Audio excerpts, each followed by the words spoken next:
आजकल खबरों में एक नाम बार बार सुनाई दे रहा है, ग्रीनलैंड ग्रीनलैंड ग्रीनलैंड। सवाल यह है कि ग्रीनलैंड पर आखिर विवाद क्या चल रहा है और क्यों चल रहा है, इसके पीछे की वजह क्या है। दुनिया के नक्शे में ग्रीनलैंड कहां है और इसके लिए डोनाल्ड ट्रंप क्यों इतना आक्रामक दिख रहे हैं। इसे डील ऑफ द सेंचुरी क्यों कहा जाने लगा है। इस डील पर जिसकी भी जीत होगी वो अगला सुपर पावर बनेगा।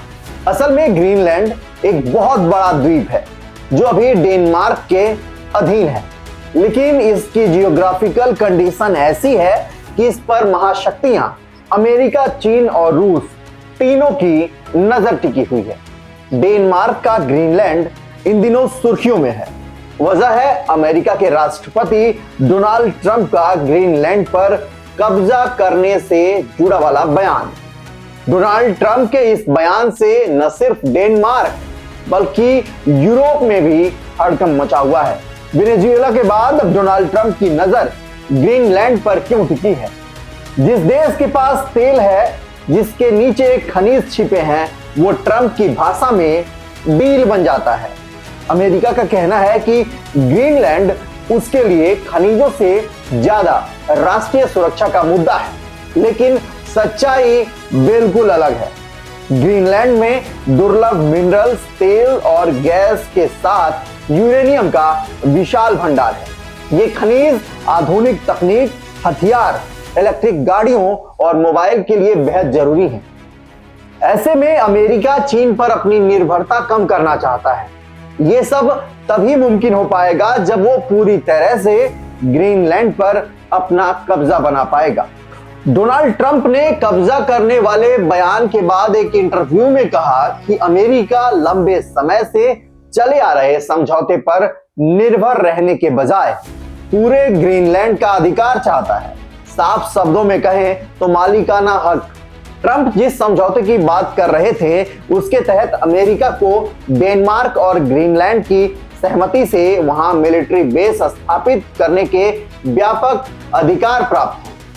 अब बात कर लेते हैं कि दुनिया के मैप पे ग्रीनलैंड कहां है। इस पर बात करने से पहले बात करते हैं डेनमार्क। डेनमार्क यूरोप का एक देश है। डेनमार्क मुख्य रूप से जमीन के 3 टुकड़ों में बटा हुआ है। पहला डेनमार्क जो मुख्य यूरोपीय भूमि है, इसमें जुटलैंड, प्रायद्वीप और कई बड़े द्वीप जैसे जीलैंड, फ्यून, बोर्नहोम शामिल हैं। दूसरा ग्रीनलैंड ये उत्तरी अटलांटिक और आर्कटिक सागर के बीच स्थित दुनिया का सबसे बड़ा द्वीप है। ये डेनमार्क राज्य का एकाधिकार क्षेत्र है। ये भौगोलिक रूप से तो उत्तरी अमेरिका का हिस्सा माना जाता है, लेकिन राजनीतिक और प्रशासनिक रूप से किंगडम ऑफ डेनमार्क का हिस्सा है। तीसरा फैरो आइलैंड्स, ये द्वीप समूह उत्तरी अटलांटिक सागर में मौजूद है और डेनमार्क के लिए ये एक स्वायत्त क्षेत्र है। ग्रीनलैंड का स्थान आर्कटिक में अत्यंत रणनीतिक और सामरिक रूप से महत्वपूर्ण है। ये कनाडा के एक द्वीप के साथ करीब 1.5 किलोमीटर लंबी सीमा साझा करता है। रूस, चीन और अमेरिका के बीच चल रही वर्तमान प्रतिस्पर्धा के दौर में यह स्थान और महत्वपूर्ण हो जाता है, क्योंकि हम बड़े और हम बड़े की होड़ में ये तीनों एक दूसरे को मात देना चाहते हैं। ग्रीनलैंड के पास प्राकृतिक संसाधन और समुद्री मार्ग हैं, जिनके कारण भूमि का महत्व और भी ज्यादा बढ़ जाता है। ग्रीनलैंड में करीब 56,000 लोगों की आबादी है। इनमें ज्यादातर इनुइट समुदाय से हैं। ग्रीनलैंड की अर्थव्यवस्था ज्यादातर मछली पकड़ने पर निर्भर है। इसके अलावा वहां के लोगों को डेनमार्क सरकार से अधिक आर्थिक मदद के रूप में सब्सिडी मिलती है। अब बात कर लेते हैं मुख्य डेनमार्क से कितना दूर है ग्रीनलैंड जिसकी लड़ाई चल रही है। ग्रीनलैंड की राजधानी नूक और डेनमार्क की राजधानी कोपेनहेगन के बीच सीधी दूरी यानी कि विमान मार्ग से लगभग 3,540 किलोमीटर है। ग्रीनलैंड की राजधानी नूक और डेनमार्क की राजधानी कोपेनहेगन के बीच की दूरी तय करने में सीधी फ्लाइट के जरिए लगभग 4.5 से 5 घंटे का वक्त लगता है। अब इस पर अमेरिका अपनी दिलचस्पी क्यों दिखा रहा है, यह भी जान लेते हैं। वर्तमान हालातों को देखकर लगता है कि अमेरिका इस बार ग्रीनलैंड को लेकर ज्यादा सीरियस है। अमेरिका के उपराष्ट्रपति जेडी वेंस ने गुरुवार को ही मीडिया से बातचीत में कहा है कि यूरोपीय नेताओं को अमेरिकी राष्ट्रपति को गंभीरता से लेना चाहिए। जेडी वेंस ने साफ कहा, हम अपने यूरोपीय मित्रों से कह रहे हैं कि वे उस भूभाग की सुरक्षा को अधिक गंभीरता से ले, क्योंकि अगर वो ऐसा नहीं करते हैं तो अमेरिका को कुछ कदम उठाने पड़ेंगे।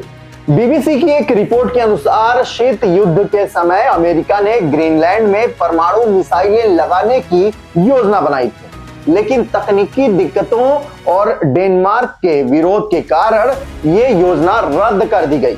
ग्रीनलैंड में स्थित P2 फीक स्पेस बेस को अमेरिका द्वितीय विश्व युद्ध से चला रहा है। आज ये बेस मिसाइलों पर नजर रखने का काम करता है। हाल के वर्षों में ग्रीनलैंड के खनिज संसाधनों में दुनिया की रुचि बढ़ी है। यहाँ रेयर अर्थ खनिज, यूरेनियम और लोहा मिल सकता है। वैज्ञानिकों का मानना है कि यहाँ तेल और गैस भी हो सकते हैं। ग्लोबल वार्मिंग के कारण बर्फ पिघल रही है, जिससे इन संसाधनों तक पहुंचना आसान हो सकता है। अमेरिका के लिए ग्रीनलैंड सुरक्षा के लिहाज से क्यों महत्वपूर्ण है? डोनाल्ड ट्रंप का साफ कहना है कि अमेरिका को ग्रीनलैंड खनिजों के लिए नहीं बल्कि राष्ट्रीय सुरक्षा के लिए चाहिए। उन्होंने ये भी कहा कि ग्रीनलैंड के आसपास रूसी और चीनी जहाज मौजूद हैं, जिससे अमेरिका की सुरक्षा को खतरा हो सकता है। अमेरिकी सुरक्षा एजेंसियों का भी मानना है कि रूस और चीन आर्कटिक क्षेत्र में अपनी सैन्य और नौसैनिक मौजूदगी बढ़ा रहे हैं।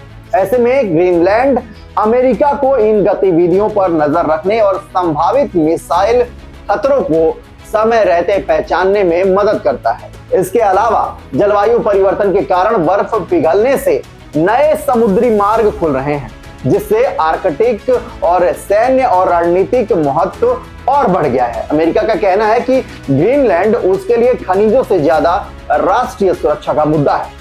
मतलब साफ है, ट्रंप का मकसद इस क्षेत्र में चीन और रूस को रोकना। चीन ग्रीनलैंड में निवेश करना चाहता था। चीन को वहां पैर जमाने से रोकने के साथ साथ रूस की आर्कटिक ताकत को कम करना है। अमेरिका फर्स्ट मानसिकता। ट्रंप का मानना है कि इस पर कब्जा जमाने के बाद जमीन, संसाधन और रणनीतिक फायदा मिलना तय है। ट्रंप के इस दोगली नीति को डील कहा जाता है। हालांकि डेनमार्क ने साफ कह दिया कि ग्रीनलैंड बिकाऊ नहीं है। वैसे ग्रीनलैंड की इस लड़ाई को डील ऑफ द सेंचुरी कहा जा रहा है, क्योंकि जिस देश की इस डील पर जीत होगी वो सिर्फ संसाधनों पर ही नहीं बल्कि आने वाले सदी की सुपर पावर की कुर्सी पर काबिज होगा। ग्रीनलैंड सिर्फ बर्फ का टुकड़ा नहीं, ये वही पावर की चाबी है जिसे हासिल करने वाला देश अगली महाशक्ति बनने की राह पर सबसे आगे निकल जाएगा। बहरहाल इस रिपोर्ट पर आपकी क्या प्रतिक्रिया है, कमेंट कर हमें जरूर बताएं। वीडियो अच्छी लगे तो लाइक और चैनल को सब्सक्राइब करना ना भूलें।